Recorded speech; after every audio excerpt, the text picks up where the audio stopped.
Hello, my brave companions. Well, here we are. We are at the final episode of Eldritch Castle. Wow, what an adventure this has been. It's been a real pleasure having you all along, playing and commenting and suggesting. It's been a real treat for me to see all of the different ways in which this adventure got explored. I'm not going to spoil what happens in this last episode, but it's a big one. So you're in for a real treat. And when I was playing through it, rolling the dice and writing the script, it even had me on the edge of my seat. You'll see why shortly. I want to thank you all for participating, and for everybody who's caught up later on, thank you too for watching. There's also an exciting announcement. I just launched a Kickstarter for Monstrous Heroes, my 5th edition book that I've been talking about for a while now. That's all about playing monster classes and has a bunch of different monstrous options for players. Could be used for GMs as well. And as part of this Kickstarter, I have some add-ons that are adventure modules, including Eldritch Castle. So if you like this adventure enough that you would like to have the actual PDF module of it, even be able to run it at home for your own groups, you could run it for one single character, like what you've seen in this adventure here, or there'll be rules in there as well to run it for an entire party, an entire group.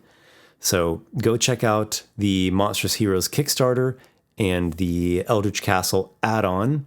Also, Trials of the Neophyte, my previous interactive adventure. It is a module that you can add on as well on the Kickstarter.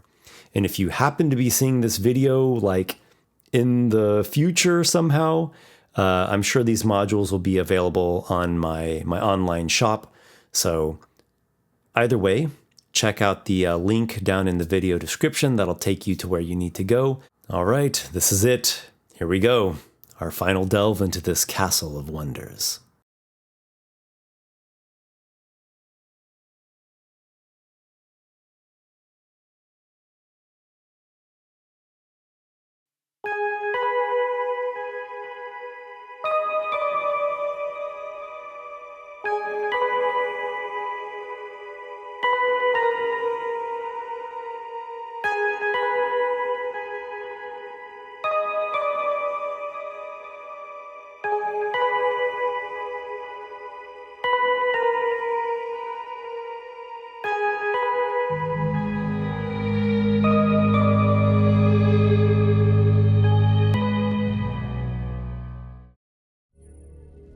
The bearded devil glares at the holy artifact on the table, then at you.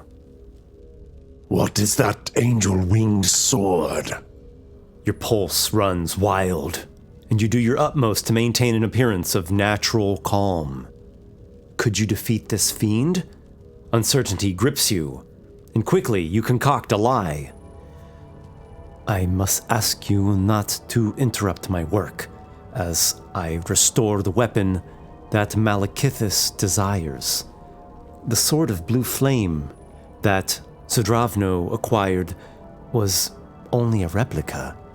The original one was actually reforged into a different relic. This very relic you see here.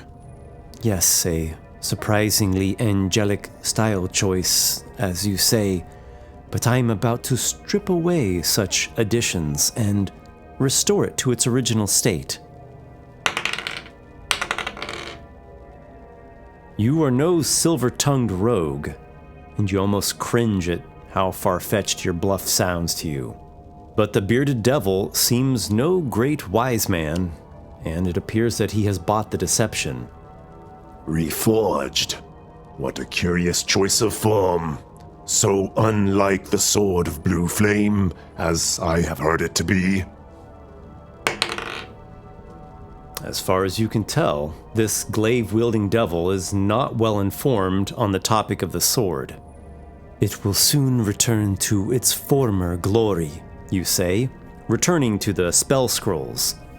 First, you utter the words and perform the gestures of Arcanist's magic aura, which has no visible effect, but when it comes to supernatural detections, the blade will read as being imbued with powerful cold magic and nothing of its holy power.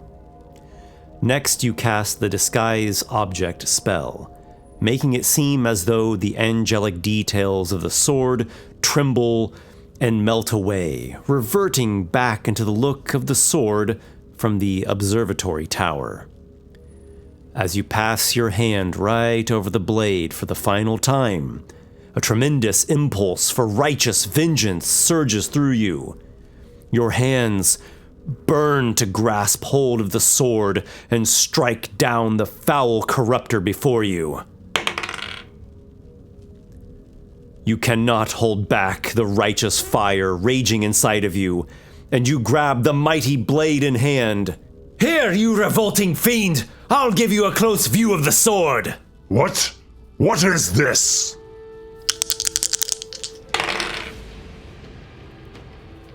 Like a madman, you charge at the devil and swing the blade. You are no warrior, and your strike is as basic as they come, but the force of the weapon's magic hones in, enhancing your accuracy. The devil blocks the blade with its glaive, just barely. You would be horrified by the situation you have gotten yourself into, but the dread just does not come over you. Only a zealous sense of righteousness. The devil strikes at you with its wicked glaive. The sinister blade bites you, and a horrid pinching sensation commences. The sensation increases to a nagging pain, as though someone were sawing constantly into your skin. At the same time, the beard tendrils lash out from the thing's chin like strands of hairy worms. A dozen stabbing whiskers jab into you, causing a sickly sensation. The poison does not take hold of you. Lucia hisses and yowls, giving her all to aid you in the desperate clash. The infernal wound bites deeper in. You give a tremendous battle cry that you never knew you had in you, and swing the hefty sword once more.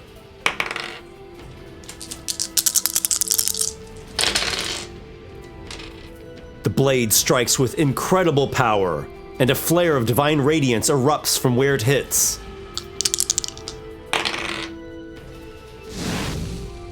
The radiance consumes the devil completely, and he is destroyed. Into 1,000 slivers of white-hot sparks he shatters, his infernal soul sent back to hell, a failure. Yes, this is the way of things. Such filthy corruptors do not belong in the world.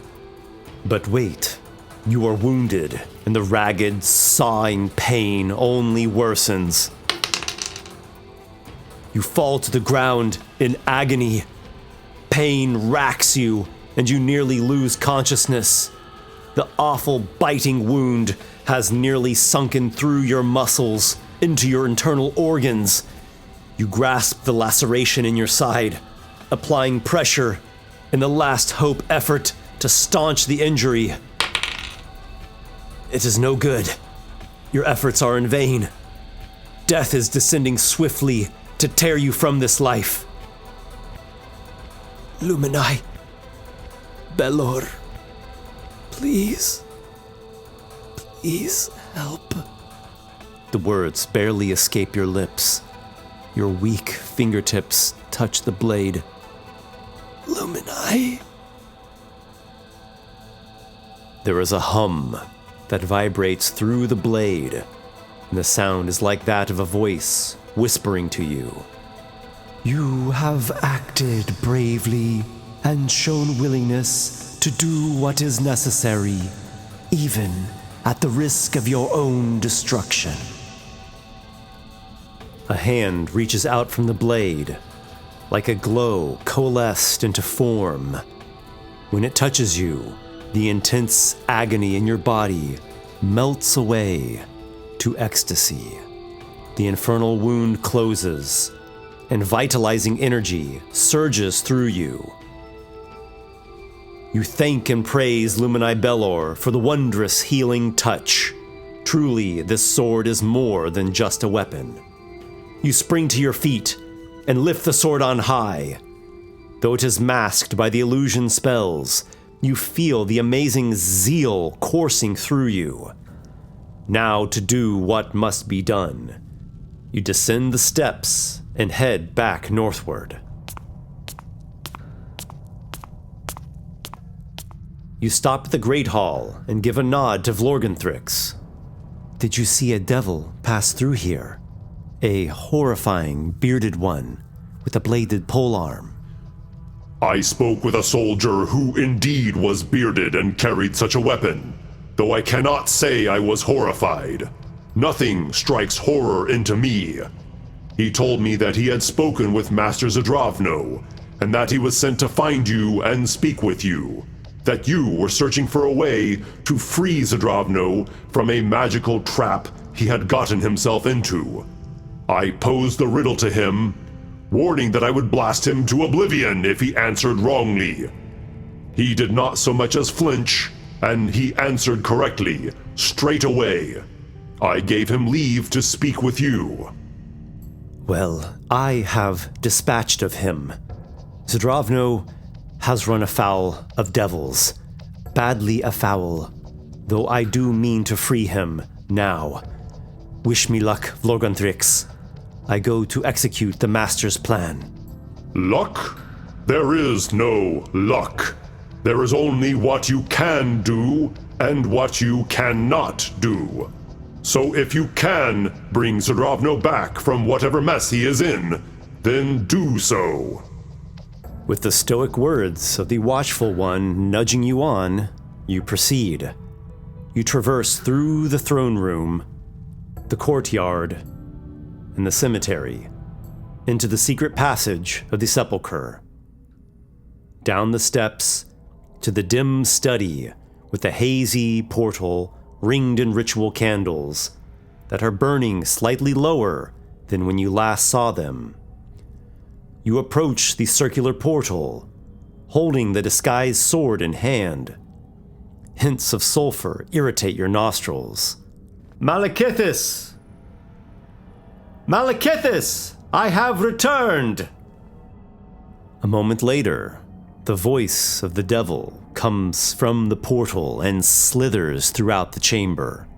So you have returned. I sent one of my guards to speak with you. Did he reach you? I think the guardian of the Great Hall blasted him with a ray of disintegration. This castle is not a place that one should wander around.